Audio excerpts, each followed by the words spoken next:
Nossa, que maravilha, quanta gente bonita.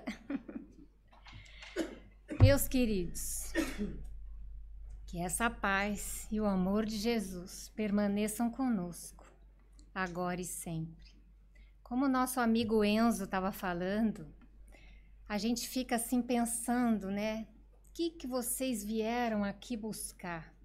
O que será que cada um de vocês vieram aqui encontrar nessa casa, né? É aquele carinho, aquela serenidade, aquele equilíbrio, né? A gente quer mesmo sair daqui melhor do que a gente chegou, assim como na nossa encarnação. A gente quer sair daqui melhor do que chegamos. São tantos os tumultos, né, na nossa cabeça, que a gente tem que estar aqui, como disse o nosso querido amigo, buscando essa serenidade que aqui sempre encontramos. Bom, é muita responsabilidade vir aqui falar de Emmanuel. Porque a tarefa, mas tenho certeza, viu? A tarefa vai ser cumprida à risca. Mas tenho certeza que a gratidão de poder compartilhar com vocês os conselhos de Emmanuel é muito maior. Então vamos lá.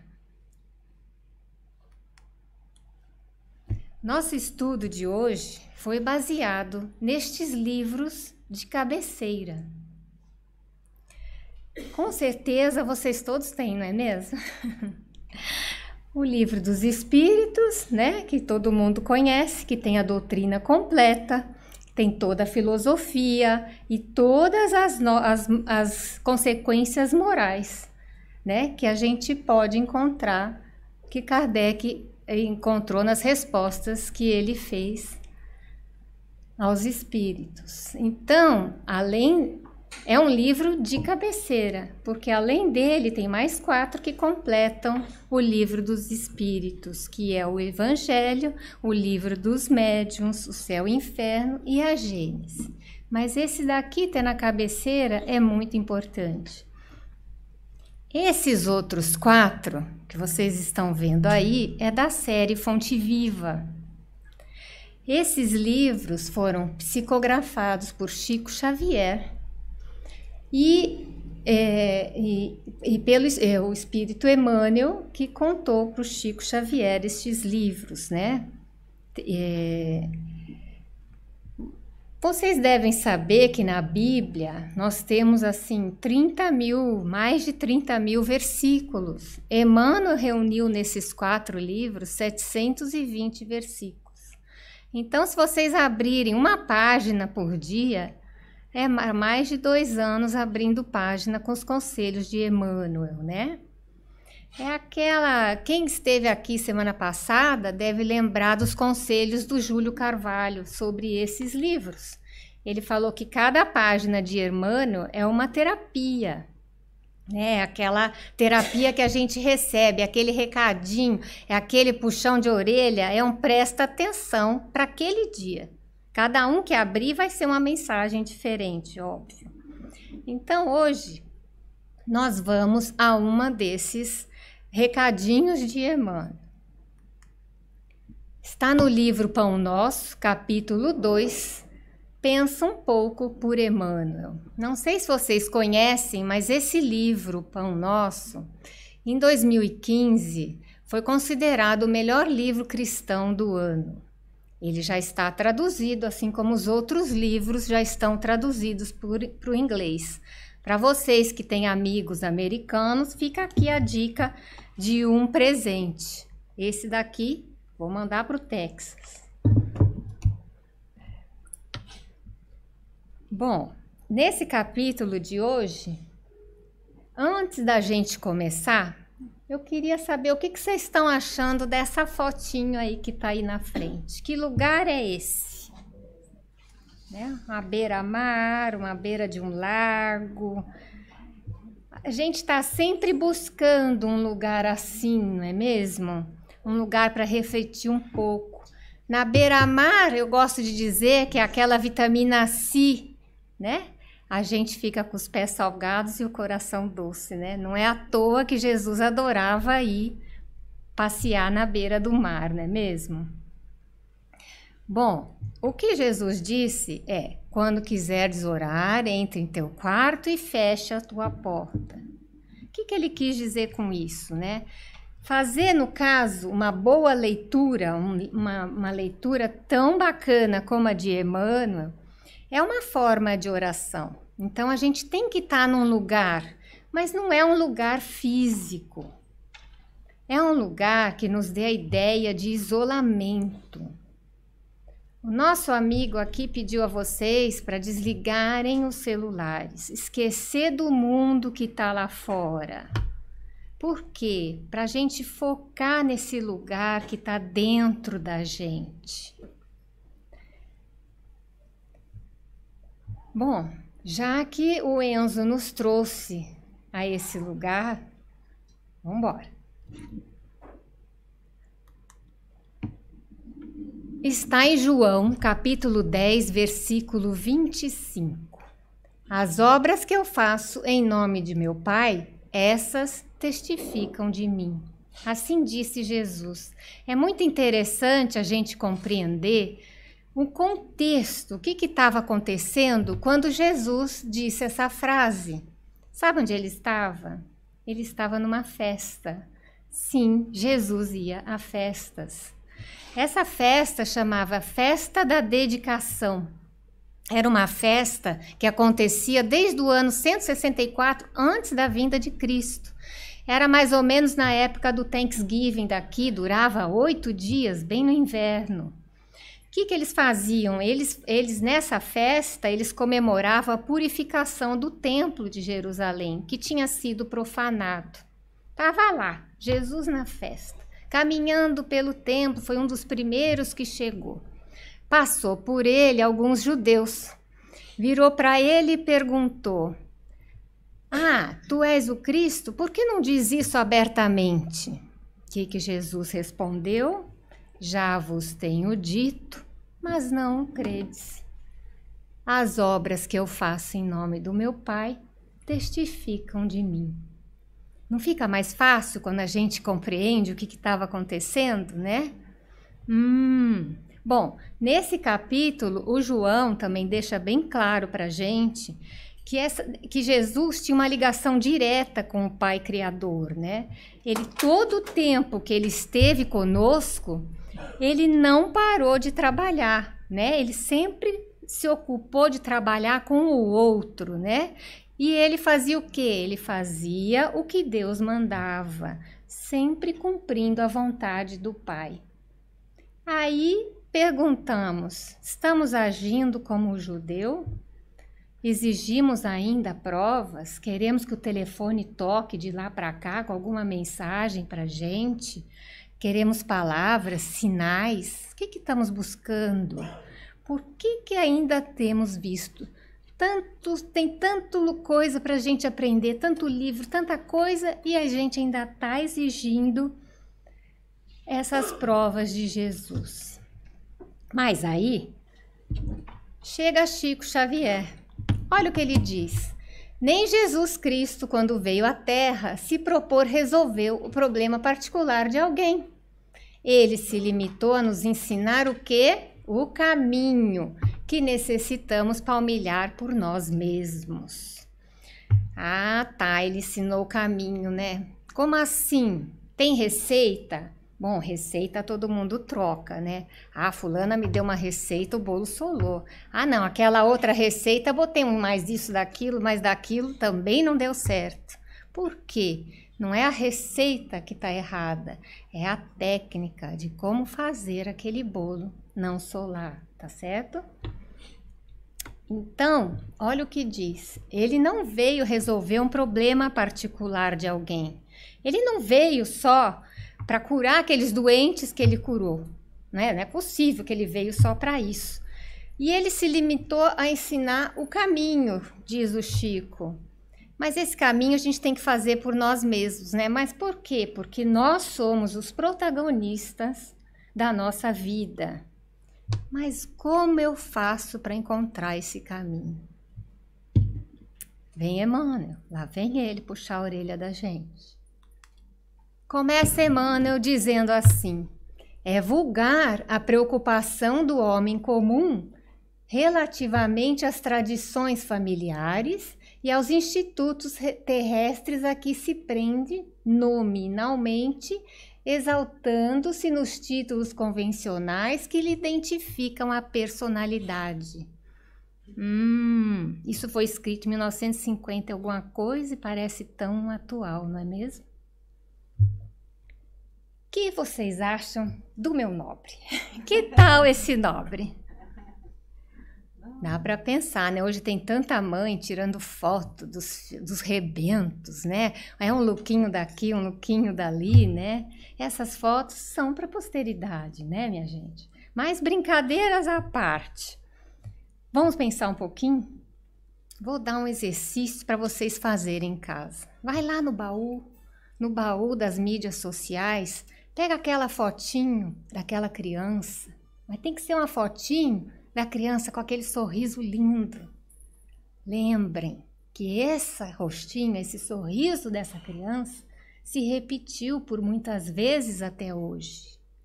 E pergunta, olha bem para aquela foto e pergunta: o que é que eu estou fazendo com os sonhos dessa criança? Tá aí, pensa um pouco. Vamos voltar ao nosso nobre. Que família vocês acham que ele pertencia? Bom, ainda hoje aqui também nesse país, né, o nome, o sobrenome tem muito valor, né? Outro dia eu escutei uma amiga falando, minha tia era da família Quatrocentona de São Paulo, né? Não desmerecendo, por favor. Mas segue aqui, Emmanuel. O que identificam a nossa personalidade? É a posição que a gente ocupa hoje na vida? É muito desafiador, né? Construir qualquer carreira aqui também. Você faz um application para trabalhar num parque daqui dessa cidade. Aí vem a resposta que você ainda não está qualificado para aquela vaga, né? E aí você faz o quê? Vai se esforçar, vai estudar mais um pouquinho, vai procurar melhorar o que você já sabe, o que você é, né? E então, quando a gente está estudando, a gente vai chegar lá, né? Todas as profissões, gente, são importantes, mas cada um de nós tem um dom diferente, não é? A gente tem que procurar onde encaixar esse dom que cada um de nós temos. O que o Emmanuel quis dizer aqui é que os títulos daqui nos identificam aqui, não lá na vida espiritual. Tem uma turminha que estudou conosco o livro do Paulo Estevão. No livro do Paulo Estevão, quando ele já tinha sido curado em Damasco, ele teve que fugir de Damasco.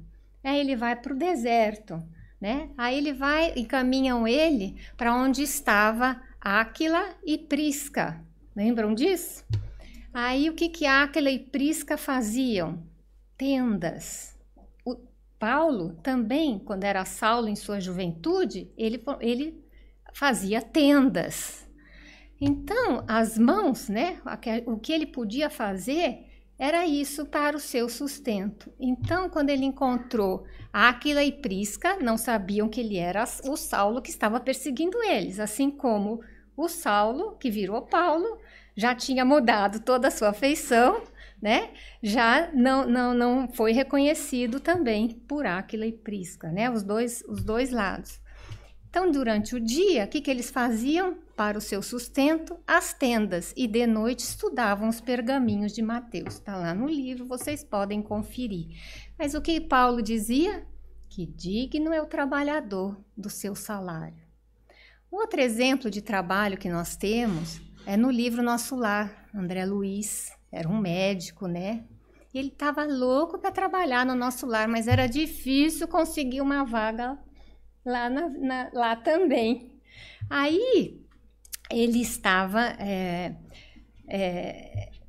e aí ele pega e começa a trabalhar fazendo o quê? Limpando o vômito. O vômito lá na vida espiritual são as excreções cadavéricas dos desencarnados. Nossa, ele fazia isso, né? Aí ele comenta nesse pedaço do livro que o que estariam dizendo, o que estariam pensando no mundo dele, um médico, né? Estando limpando essas emanações cadavéricas, mas recomeçando a educação de si próprio na enfermagem rudimentar. E ele fazia isso feliz. Por quê? Pela oportunidade de servir. Podem conferir, tá lá no livro. Então, minha gente, o templo, essa casa aqui, também oferece diversas oportunidades de trabalho. Quem quiser pode passar lá na recepção.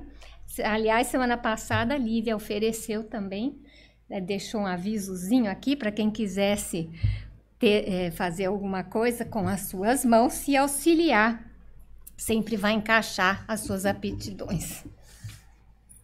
Vamos embora com o Emmanuel. Quem é aquele da foto? É um nobre, só para ilustrar. Um nobrezinho. Segue Emmanuel. Entretanto, na vida verdadeira, criatura alguma é conhecida por semelhantes processos. Cada espírito traz consigo a história viva dos próprios feitos, e somente as obras efetuadas dão a conhecer o valor ou o demérito de cada um. Nosso amigo leu aqui no livrinho sobre isso. Nesse pedacinho, Emmanuel está reafirmando que essa vida verdadeira, que é a vida espiritual, nós lá não somos conhecidos nem pelo nome, nem pelo sobrenome, nem pelo título que nós temos aqui na Terra. Cada um de nós só seremos reconhecidos pelas nossas obras. Então, o que disse Jesus? A cada um segundo suas obras. Então, a gente vai ser reconhecido o que nós fizermos de bom, e aquilo que não fizermos de bom ainda, a gente vai o quê? Vai passar por dores e vamos reajustar aquele demérito, como dizia o Enzo aqui no início. O sofrimento, né? A gente passa pelas dores até aprender a lição. Aquela história do faço o que eu digo, mas não faço o que eu faço, nunca funcionou, minha gente. Vamos embora. Nesse parágrafo, Emmanuel diz assim: com o enunciado, não desejamos afirmar que a palavra esteja desprovida de suas vantagens indiscutíveis. Todavia, é necessário compreender-se que o verbo, a palavra, é também profundo potencial recebido da infinita bondade, como recurso divino, tornando-se indispensável saber o que estamos realizando com esse dom do Senhor eterno. O que estamos fazendo com a palavra, com esse dom? Nós somos reconhecidos por aquilo que falamos e por aquilo que fazemos. O que eu sei da palavra? A palavra nos diferencia do ser racional do irracional. Mas a palavra é um instrumento, né? Um instrumento que dá muita força para a nossa evolução. Aqui, Emmanuel está apontando que a nossa caminhada para o Cristo depende do que a gente está fazendo com a nossa palavra. Então, o que eu estou fazendo? Estou consolando alguém? Estou agredindo alguém? Estou edificando? Estou matando? Estou caluniando alguém? O que eu estou fazendo com essa palavra? Bom, para ilustrar o que a gente faz da palavra, nós trouxemos uma historinha que pedimos para uma amiga muito querida gravar. Ela faz diversos audiobooks. Audiobook é mais uma forma de vocês estudarem. Qualquer lugar que a gente vai aqui leva 30, 40 minutos, né? Aí 1 horinha, porque você consegue escutar alguma mensagem mais nobre, né? Sempre é bom para melhorar a psicosfera que a gente está. Então, essa historinha é uma historinha de Amélia Rodrigues. O conto se chama A Pena e está nesse livro, E para o Resto da Vida, do Wallace Rodrigues. Vamos escutar. Convido a todos. Quando pequenas, Minha irmã e eu éramos muito sonhadoras. O sonho e a imaginação se conjugavam muito bem. E de quando em vez inventávamos histórias sobre nossas companheiras. Essas histórias se transformavam em boatos que, em uma cidade pequena, terminavam por provocar dissabores. Na verdade, não fazíamos aquilo por mal, mas naturalmente, enquanto dávamos rédeas soltas à nossa fantasia, os desagradáveis incidentes se multiplicavam. Lembro-me muito bem de certa manhã, antes do inverno chegar. Ventava muito e nós brincávamos no galpão. Entretanto, mamãe estava sentada em um tamborete ao aberto, bem no meio do quintal. Aquilo nos intrigou um pouco, porém logo nos distraímos. Nossa atenção voltou a ser despertada quando ela nos chamou, solicitando que levássemos até ela uma almofada e uma tesoura que se encontravam perto de nós. Quando colocamos os dois objetos junto dela, ela nos pediu que cortássemos a almofada ao meio. Obedecemos. A almofada estava cheia de penas e logo em seguida, levadas pelo vento, elas enchiam o quintal num espetáculo tão lindo como uma tempestade de neve. Eu e minha irmã pulávamos encantadas com o espetáculo. Todavia, mamãe tornou a nos chamar. Junto dela estava a sua cesta de costura, que nem tínhamos visto. Foi lá de dentro que ela tirou uma capa de almofada, nova e vazia. Ela solicitou que enchêssemos de novo a almofada. Ficamos admiradas com o pedido, julgando impossível que fosse atendido, pois as penas haviam voado por toda a parte. Enquanto observava as penas dançando ao vento, ela fez um comentário que eu e minha irmã não pudemos esquecer por toda a vida. Ela comparou as penas com os boatos que certas pessoas propagam. Uma vez espalhados, não há meios de fazê-los voltar ao ponto de partida. Não há meios de voltar, né? Palavras ao vento, que o vento levou, não se pode recolher mais. Então, essa singela historinha é para a gente refletir, né? O quanto é importante a gente cuidar de um comentário que a gente faz a respeito de outras pessoas. Uma sugestão é cantar. Eu não posso cantar, porque não fui aprovada no coral da escola. Mas cantar, tem uma hora, depois de uma já tem que parar. Mas cantar é muito bom. Vamos lá. A afirmativa de Jesus, nesse particular, reveste-se de imperecível beleza. Ah, tá. Então já entendemos que antes temos que pensar bem antes de falar, para a gente não se arrepender. Por quê? Porque a grandeza é a certeza de usarmos bem a palavra. Essa é a grande beleza, né? Tem uma tirinha de Casimiro Cunha que ela diz assim: a palavra que retens é serva da sua vida, mas aquela que te escapa é dona da sua vida. Já pensou? Estão gravando tudo que eu estou falando aqui?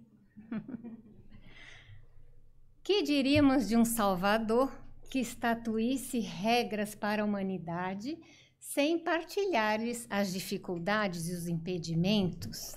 Epa, regra, dificuldade, como assim? Aí Emmanuel, no livro Caminho, Verdade e Vida, capítulo 41, ele diz assim: com o mestre, todavia, a regra áurea é a novidade divina, porque Jesus a ensinou e exemplificou, não com virtudes parciais, mas em plenitude de trabalho, abnegação e amor, a claridade das praças públicas. Foi ali, na frente de todo mundo, revelando-se aos olhos da humanidade inteira. Regra áurea, lembra? Amar a Deus sobre todas as coisas e ao próximo como a ti mesmo. Nessa página, Emmanuel também conta que muito antes da vinda do Cristo, a regra áurea já existia, mas não era seguida. Ele diz nessa página que os gregos diziam assim: não façais ao próximo o que não desejais receber dele. Os hebreus, eles diziam: o que não quiserdes para vós, não desejais para o próximo. E por que essas regras não eram seguidas? Vocês sabem por quê? Porque elas não eram exemplificadas. E a gente sabe que na vida o que arrasta é o exemplo. Faço o que eu digo, mas não faço o que eu faço, né? Não. É por isso que Emmanuel, né? Ele diz aqui que a regra áurea é a novidade divina. Jesus ensinou, ele vivenciou e ele exemplificou. Então, Jesus ensinou tudo que a gente precisa saber para sempre. Mas a gente ainda não aprendeu. Bom, já que a gente não aprendeu, então vamos lá no Livro dos Espíritos consultar a famosa pergunta 625. Qual o tipo mais perfeito que Deus tem oferecido ao homem para lhe servir de guia e modelo? Veio de Jesus. Kardec ainda completa: para o homem, Jesus constitui o tipo da perfeição moral a que a humanidade pode aspirar na Terra. Deus nos oferece como o mais perfeito modelo, e a doutrina que ensinou é a expressão mais pura da lei do Senhor, porque sendo ele o mais puro de quantos têm aparecido na Terra, o Espírito Divino o animava. Mas foi fácil? Olha o que Emmanuel diz, continuando a página dele. O Cristo iniciou a missão divina entre homens do campo, viveu entre doutores irritados, pecadores rebeldes, doentes aflitos, comeu duro pão dos pescadores humildes e terminou a tarefa santa entre dois ladrões. Homens do campo, nesse caso, os homens simples, né? Quem Jesus escolheu? Sabemos, os 12 apóstolos, não é? Que mais que a gente consegue entender daqui? Doutores irritados. Vocês lembram quem eram os doutores irritados que viviam desafiando Jesus? A gente pode lembrar aqui daquele episódio da mulher adúltera, né? Eles chegam, entregam para Jesus: essa mulher está adulterando, diz a lei de Moisés que ela tem que ser apedrejada. Tu, pois, o que dizes? Aí Jesus fala: quem não tiver pecado, que atire a primeira pedra. Eram assim, os irritados que iam testando o Cristo. E os pecadores rebeldes, a quem Emmanuel se refere? Olha, a gente pode lembrar de uma passagem quando Jesus entrou na Samaria. Ele estava indo para uma aldeia da Samaria e passou por um lugar onde estavam exilados os leprosos. Ele curou os 10 leprosos, virou para os 10 leprosos e falou assim: agora que vocês estão limpos, vão lá no templo, apresentem-se aos sacerdotes, mostrem que estão limpos. Mas por que ele fez isso? Era para mostrar o feito dele? Não. Quando eles tinham sido exilados, eles perderam o trabalho, a família, o nome que eles tinham. Então, o que Jesus queria era reintegrá-los à sociedade. Eles precisavam ir ao templo para serem reintegrados na sociedade daquela aldeia. Aí, o que aconteceu? Dos 10 que foram curados, só um que voltou. E ele voltou agradecido a Jesus. O que Jesus vira para ele e diz? Tua fé te salvou. Aí vem a pergunta. A gratidão, minha gente, é o último ato terapêutico. Estamos sendo gratos? Estamos agradecendo? Aqui, ó, na página que o nosso amigo abriu, falava disso. Um exercício, uma sugestão que vocês podem fazer é começar a agradecer pelo menos 3 vezes por dia. De manhã, porque eu acordei. De tarde, estou respirando o ar. De noite, obrigada, Senhor, por mais este dia. Tem muita coisa para a gente agradecer, mas esse é só um exemplo. Então, se a gente agradecer 3 vezes por dia, 90 por mês, mais de 1000 por ano, pense como ficará essa psicosfera em torno de você. Aquela nuvem de testemunhas não vão chegar perto de você. Então, vamos lembrar disso, que a gratidão é o último ato terapêutico. Doentes e aflitos, que disse Jesus? Eu não vim para os sãos, eu vim para os doentes. Os sãos não precisam de médico. Com o Cristo, minha gente, a gente pode ter a doença, mas a doença não nos tem. Vamos pensar nisso.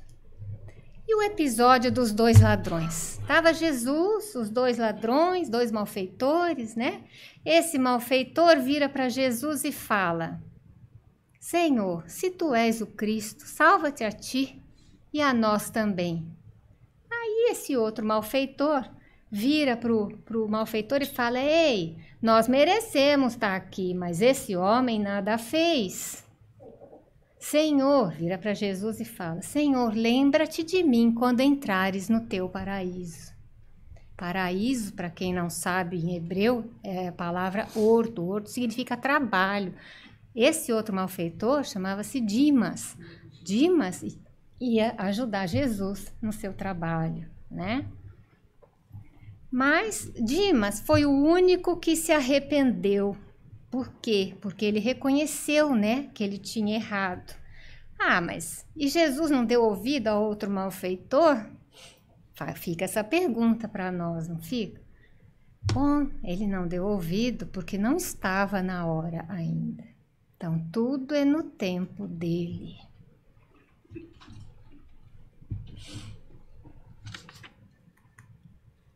Aí conclui essa página, Emmanuel perguntando: o que mais desejas? Olha o que ele passou. O que mais desejas?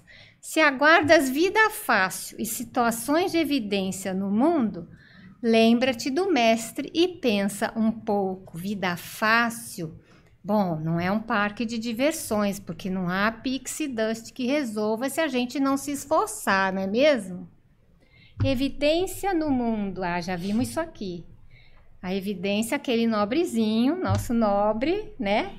Os títulos daqui nos identificam aqui, não lá na pátria espiritual. Então, pergunto a vocês, perceberam quanta informação a gente consegue tirar dessa página terapêutica de Emmanuel? Essas obras de Emmanuel nos inspiram muito, né? O que elas nos inspiram? Não é só aquele puxão de orelha, não é só o presta atenção. Nos inspiram o autoconhecimento. E a gente só vai poder fazer brilhar a nossa luz quando a gente nos conhecer melhor. No livro Palavras de Vida Eterna, Psicografia de Chico Xavier, no finzinho do capítulo 144, Emmanuel diz assim: em toda tarefa de educação, exemplificar é explicar. Ah, eu lembro daquele livro do Pequeno Príncipe, Antoine Saint-Exupéry, eu acho que todo mundo aqui pode se lembrar.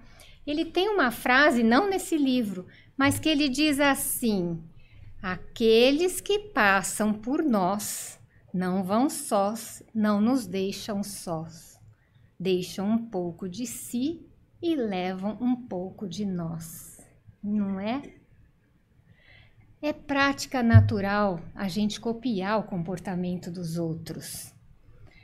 A gente é a soma de todas aquelas pessoas que viveram e passaram por nossas vidas. É um jeito de falar, é uma frase, é um jeito de vestir. A gente até fala: nossa, aquela sua filha, nossa, é a tua cara, e não é fisicamente, é o trejeito, é o jeitinho da criança que faz ela copiar o comportamento da mãe. E o que nós estamos permitindo que seja copiado?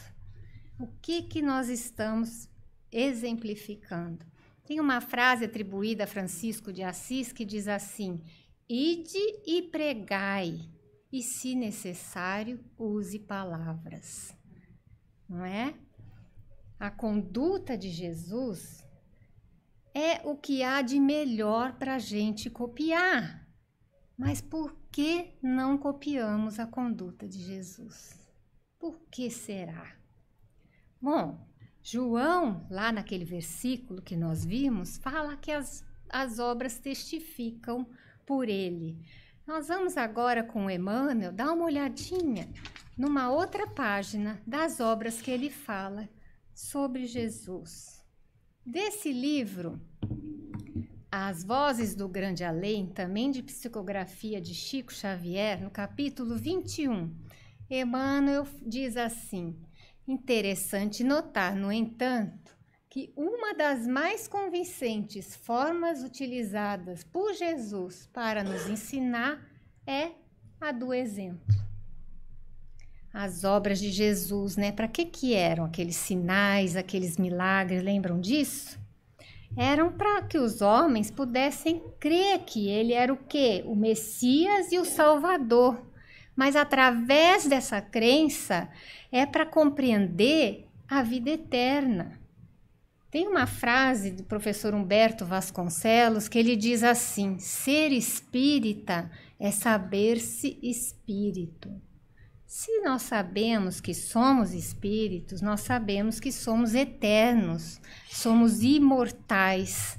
Tem também aquela velha frase do Kardec sobre os espíritas: reconhece-se o verdadeiro espírita pela sua transformação moral e pelos esforços que emprega para domar as suas más inclinações.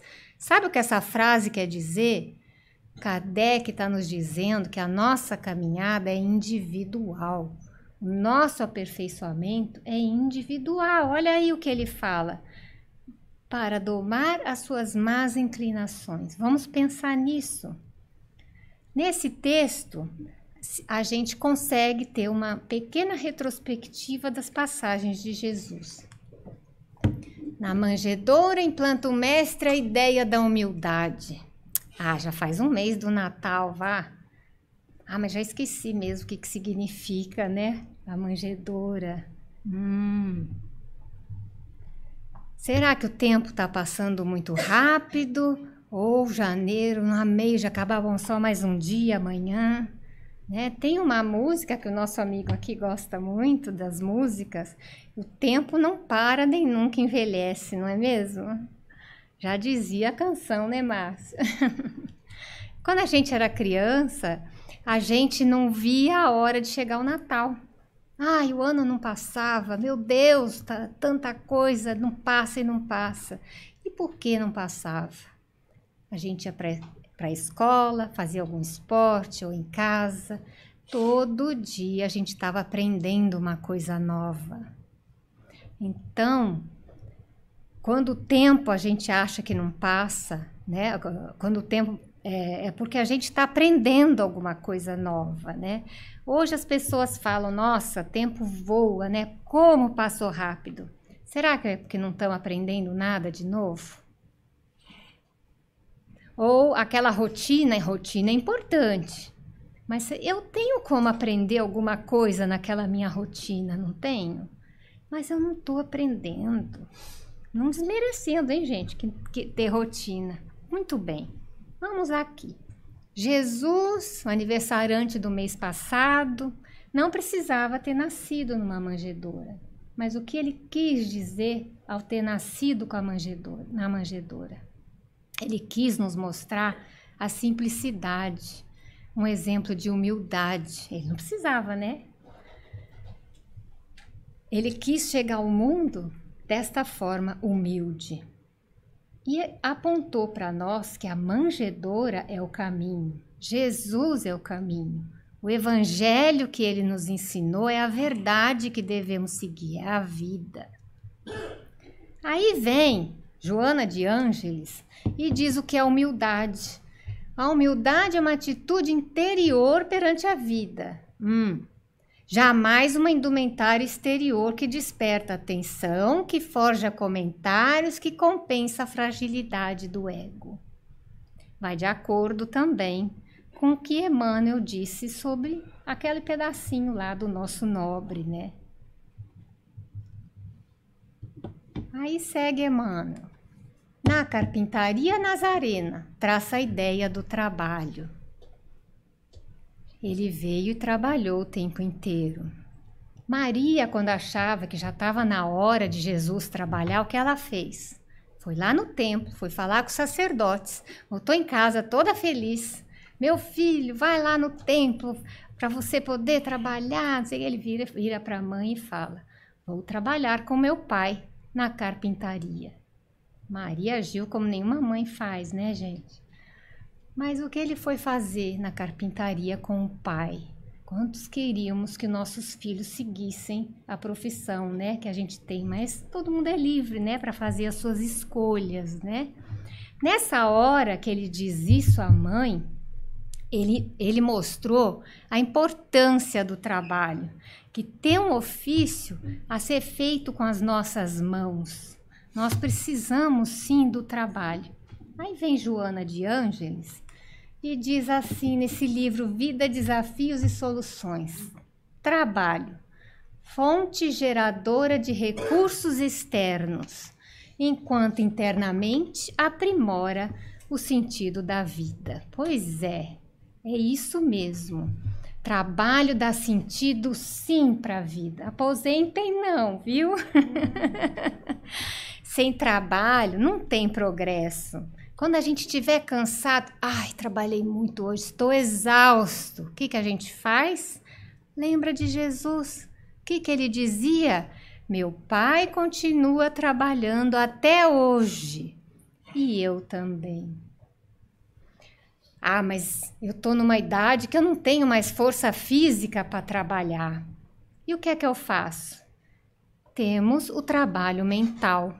Qual é o trabalho mental? É fazer uma oração, é dar uma palavra boa para uma pessoa, é enviar um bom pensamento para alguém, né? Ninguém para de trabalhar não, gente. Que o que importa é, enquanto a gente tiver tempo, que façamos sempre o bem. Então, essa psicosfera que a pessoa está mentalmente criando é muito bom. Você fica muito bem protegido. Ideia de auxílio. O que é auxílio? Né? Nas bodas de Caná, ele anuncia a ideia de auxílio desinteressado à felicidade do próximo. Auxílio, né? O que é isso? É ajudar com sentimento, ajudar com uma ideia, com uma palavra, com atitudes, com as obras, né? Ajudar todo mundo a melhorar. A gente fazendo isso, a gente vai estar invocando em nosso favor um apoio integral da vida, é nossa obrigação. Orar por alguém que pede para a gente orar é nossa obrigação.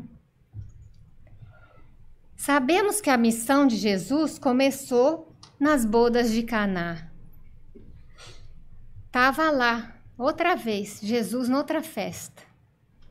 Aí Maria chega para ele e fala, acabou o vinho, você precisa ajudar.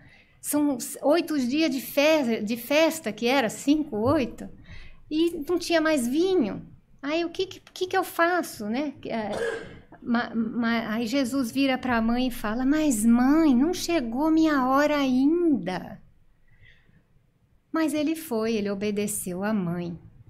Aí a mãe chegou junto dele, aos escravos, e falou assim, façam tudo o que ele vos disser. E fica aqui a pergunta, estamos fazendo tudo o que Jesus nos pediu?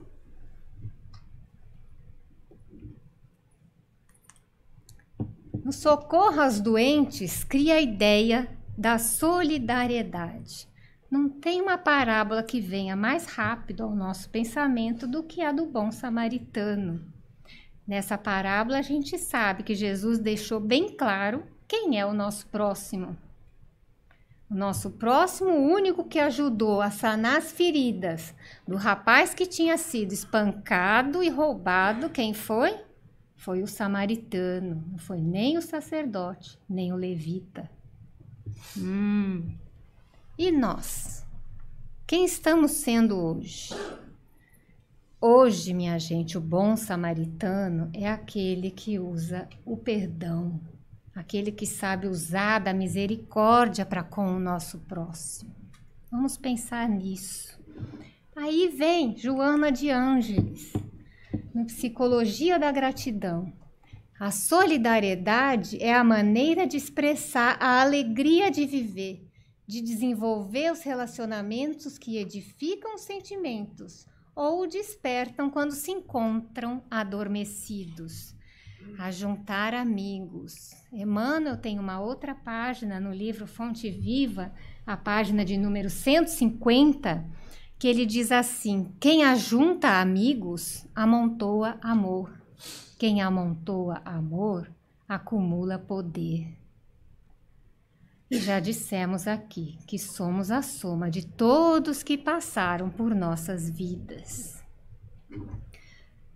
No Sermão do Monte, das Bem-aventuranças, plasma a ideia de exaltação dos valores imperecíveis do espírito, sobre a exaltação passageira da carne. Não vamos falar muito do sermão porque é um seminário, mas o que a gente sabe do Sermão da Montanha? A gente sabe que são as lições de conduta moral que a gente precisa saber. Cada uma das bem-aventuranças nos dão essa lição. Todos os princípios que orientam a verdadeira vida cristã, a gente encontra, A gente encontra nesse sermão para a gente poder buscar a nossa perfeição. Ela é uma mensagem de superação da dor. É uma mensagem de libertação do sofrimento. Então, quando vocês precisarem vai lá, pega o Sermão do Monte e leiam. Ela é uma ponte entre o que é grosseiro e a angelitude. Nessa ponte, vocês têm todas as respostas que estão procurando. No Tabor. No Tabor revela a ideia da sublimação. Quem foi no Tabor com Jesus? Subiu ao Tabor Pedro, Tiago e João. Começaram a orar, Jesus começou a se iluminar e o que ele fez? Materializou Moisés e Elias. Ficaram conversando por tanto tempo que os apóstolos falaram: gente, temos que fazer um lanchinho aqui para eles, tem que montar a tenda, De tão verdadeiro que estava a cena. Esse episódio, para quem se lembra, é o episódio da transfiguração de Jesus, Ele se transforma, Ele muda de figura. E é conhecido como o maior dos milagres. Foi um momento sublime de luz. Para aqueles que não entendem o que seja materialização, eu não podia deixar de trazer para falar para vocês do querido Francisco Peixoto Lins, Peixotinho. Peixotinho estaria de aniversário agora, dia 1º de fevereiro, daqui 2 dias. Muito bem, ele era de 1905. A maioria aqui, pelo que está vendo, era do século passado, como Peixotinho, Recente. Não é recente, minha gente? O que fazia Peixotinho? Ele fazia materializações luminosas, mas não era para exibicionismo. Eram materializações em reuniões de cura, somente para reuniões de cura. Chico Xavier, no livro que ele psicografou, Ave Cristo, tem uma passagem que mostra o capítulo que fala sobre o acolhimento de Lívia na padaria. O seu Agripa e a dona Domícia eram os donos da padaria, Peixotinho e dona Baby. Desde aquele tempo, a Ave Cristo se passa no ano 200 e alguma coisa. E desde aquele tempo, Peixotinho já trabalhava como na seara de Jesus. E ainda trabalha até hoje. Continua Emmanuel. No Jardim das Oliveiras, esculpe a ideia da suprema lealdade a Deus. Como é que a gente quebra essa lealdade a Deus? É quando a gente caminha na direção contrária das suas leis. Simples assim? Vamos seguindo a lei áurea. Se a gente seguir a regra áurea, ela opera milagres. Tenho certeza disso. O que a gente deve lembrar é que a gente não deve fazer ao outro o que a gente não quer que façam para a gente. A gente deve fazer para o outro aquilo que a gente quer que faça para a gente. Vamos pensar. Me fizeram uma coisa, eu fiz para outro, que fez para outro, que fez para outro, continuo fazendo. Como é que a gente quebra isso? Como é que a gente quebra essa corrente? Minha gente, tem coisas que não nos cabem mais. Não nos cabem mais condutas incompatíveis com o Evangelho de Jesus. A gente tem que se afastar dessas ações que comprometem o nosso aprimoramento. Vamos lembrar, como dizia Paulo, tudo me é lícito, mas nem tudo me convém. Vamos lembrar disso. Jesus disse o quê? Vai e não peques mais. E Chico, a famosa frase dele, ninguém pode voltar atrás e fazer um novo começo, mas qualquer um pode começar hoje e fazer um novo fim. Mas não adianta, eu não sei o que fazer. Então, pensa, onde você está colocando a sua fé? Se eu conhecer todas as obras de Jesus, eu vou conseguir discernir melhor e acabar sempre escolhendo a porta estreita. Faz a pergunta mágica. No meu lugar, o que faria Jesus? Se eu sei das parábolas todas, eu vou saber discernir. Meus amigos, tenham certeza que um erro do passado será sempre perdoado com as boas ações que a gente vier praticar. Ali, nosso amigo leu aqui no início. E não precisa ser nada grandioso. Sabe o que vocês podem fazer? Vai lá no jardim da sua casa, não tem jardim? Tem alguém que você conhece que tem um jardim. Enfeita aquele jardim, aduba aquele jardim, deixa lindo, viçoso, colorido. Uma pessoa da sua rua vai passar, vai ver aquele jardim tão lindo, vai se contagiar e vai te mandar de volta essa alegria que você deu para ela. Não precisa ser nada grandioso. Você vai estar do seu jardim, do ponto que você tem na sua casa, embelezando o planeta a partir da sua casa. Pensem nisso. Por quê? Que as coisas boas que a gente faz pode apagar os nossos erros que nós fizemos. Porque o amor cobre a multidão de pecados. O bem só vai nascer verdadeiramente dentro de nós se for o bem para outra pessoa. Então a gente precisa colocar o amor em movimento, porque a gente só cresce pelo que a gente doa e não pelo que a gente recebe. Então, quase terminando. Na cruz da renunciação e da morte, irradia a ideia do sacrifício pessoal pelo bem dos outros, como bênção de ressurreição para a imortalidade vitoriosa. Quando Jesus aceitou esse sacrifício na cruz dele mesmo, o que ele se converteu? Ele se converteu no divino benfeitor da humanidade inteira. E nós? Quando a gente renuncia a um próprio capricho nosso em prol de outra pessoa, o que nós estamos fazendo? É a dádiva maior da vida. Quem é mãe, com M maiúsculo, sabe bem o que é isso. Aí segue Emmanuel. Atenta, contudo, para a dádiva difícil que sai do coração. O próprio sacrifício em favor dos outros é plantação de felicidade no ambiente em que respiramos. Aprende a calar, para que teu irmão fale mais alto. Esquece as ofensas alheias, compreendendo que poderiam ter sido perpetradas por ti próprio. Tá. Eu fiz o meu melhor para conquistar de volta aquela pessoa. Eu fiz o meu melhor para trazer meu filho para perto de mim. Eu fiz o meu melhor em todas as situações que a gente passa. Vocês têm certeza que fizeram o melhor que podia? Lembrem que tudo tem dois lados, né? Quando você tem certeza que fez tudo que podia, quite-se, quitem-se, porque quem ama, liberta. Cada pessoa, minha gente, só dá aquilo que ela tem. Cada um é do jeito que é. E o que disse Jesus? Pai, perdoa, eles não sabem o que fazem.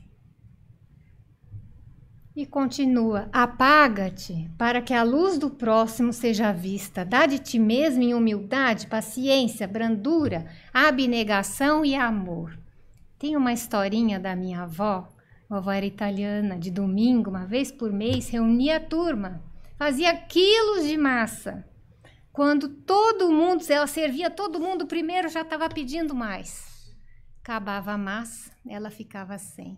Mas ela estava mais alimentada que nós todos juntos. Tamanha era a felicidade dela ver todo mundo desfrutando do que ela tinha preparado.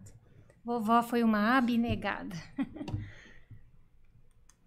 Nos mínimos lances do apostolado de Jesus, vemos-lo associando o verbo, palavra, e a ação, as obras, no lançamento das ideias renovadoras com que veio redimir o mundo. Quais são essas ideias renovadoras? São as parábolas, né? Essas parábolas nos trazem, sim, muito aprendizado, né? Mas a gente deve lembrar que o conhecimento das parábolas não é aquilo que você sabe delas, é aquilo que você faz com aquilo que você sabe delas. E assim é todo o conhecimento dessa nossa vida. Conclui Emmanuel.